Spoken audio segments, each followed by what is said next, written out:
Welcome to the Carbonite Jedi, where the Force will be with you always. In this video today, I'm going to be talking about Gray Jedi. Are they canon or are they not? So if you want to find out, stay tuned. So sit back, relax, and let's get this video going.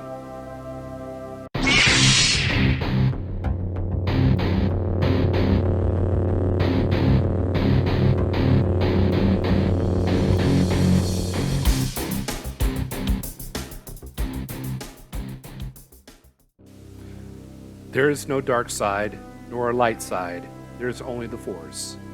I will do what I must to keep the balance. There is no good without evil, but evil must not be allowed to flourish. There is passion, yet peace. There is serenity, yet emotion. Chaos, yet order. I am the wielder of the flame, the protector of balance. I am the holder of the torch, lighting the way. I am the keeper of the flame, soldier of balance. I am a guardian of balance. I am a Gray Jedi. This is the Gray Jedi Code. In StarWars.fandom.com, they talk about Gray Jedi, and here are some of the things they say. The term Gray Jedi, or Gray, has two meanings. First, it was used by a Jedi and Sith to describe Force users who walk the line between the light and dark sides of the Force without surrendering to the dark side. And second, it described Jedi who distanced themselves from the Jedi High Council and operated outside the structure of the Jedi Code. However, those who were considered to be true Gray Jedi met both qualifications and did not belong to any particular Force tradition. One example was Jolee Bindo, a former Jedi Padawan and a Gray Jedi that served the Old Republic. Although the term did not directly refer to those who were capable of using both light and dark side Force abilities, all Gray Jedi could do so. The term was similar to that of Dark Jedi in that it could refer to any Force user and not only to Jedi. The term was sometimes used to refer to unorthodox or dissident Jedi who did not meet the strictest requirements of being a Gray Jedi. For example, the Jedi Qui-Gon Jinn was thought of by some members of the Jedi Order as a Gray Jedi for his disagreements with the High Council. A group of renegade Jedi called the Gray Paladins used the term this way to describe themselves. They advocated minimal reliance on the Force and the use of blasters, but otherwise held to the Jedi Code. The term dated back as far as the old Sith Wars, when the High Council attempted to consolidate their power and centralize the Order. Some Jedi felt that the Council did not have the authority to reinterpret the Jedi Code and considered themselves beholden only to the Force. These early Gray Jedi clashed with the Council over new strictures of the Code, such as those barring attachment or restricting training. During this time period, Gray Jedi became associated with a certain variety of robe. Bindo wore a version of these robes. The term was later used by the new Jedi Order to refer to the entire Force traditions that held views which differed from that of the Jedi, but did not embrace the dark side. The Janissari and the Imperial Knights were two such organizations. Here's the story of Jolee Bindo. Jolee Bindo was a human male Jedi who lived circa 4000 BBY. In his youth, Bindo developed a relationship with a human female mercenary named Nayama and married her against the Order's code. This infraction led to the creation of the phrase, pulling a Bindo.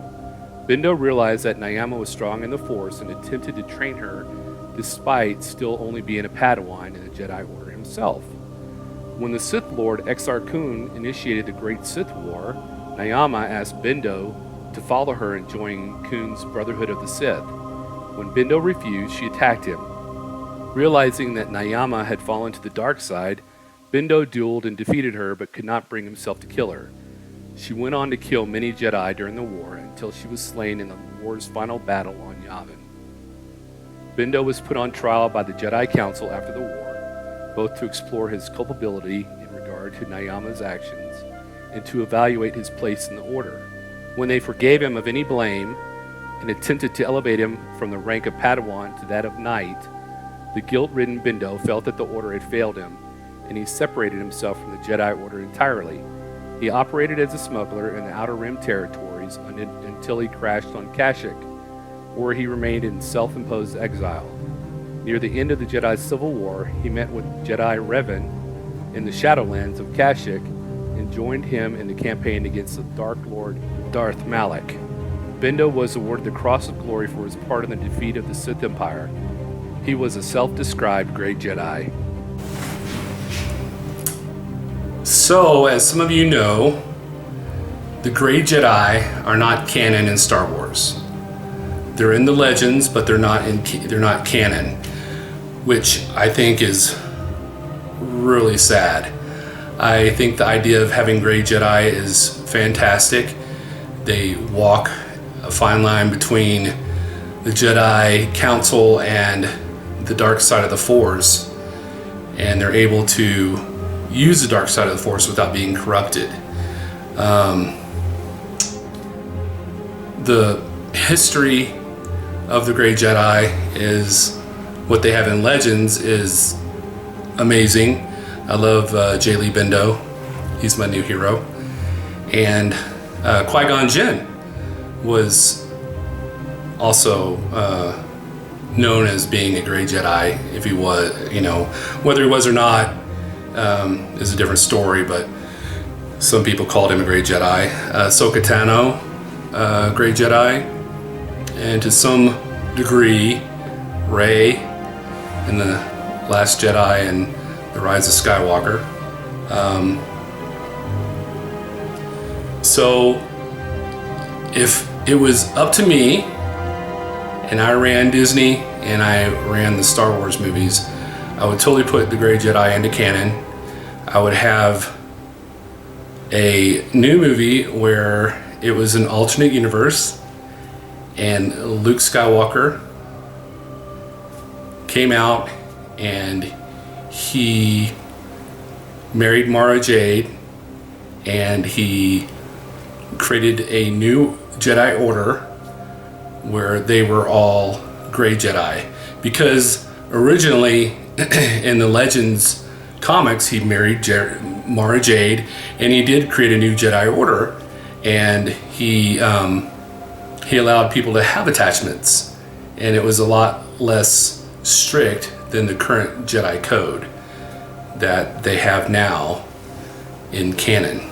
So those are my thoughts and ideas. Let me know what you think about the Grey Jedi, and come back again for more Star Wars and sci-fi content, and have a wonderful day, and may the Force be with you.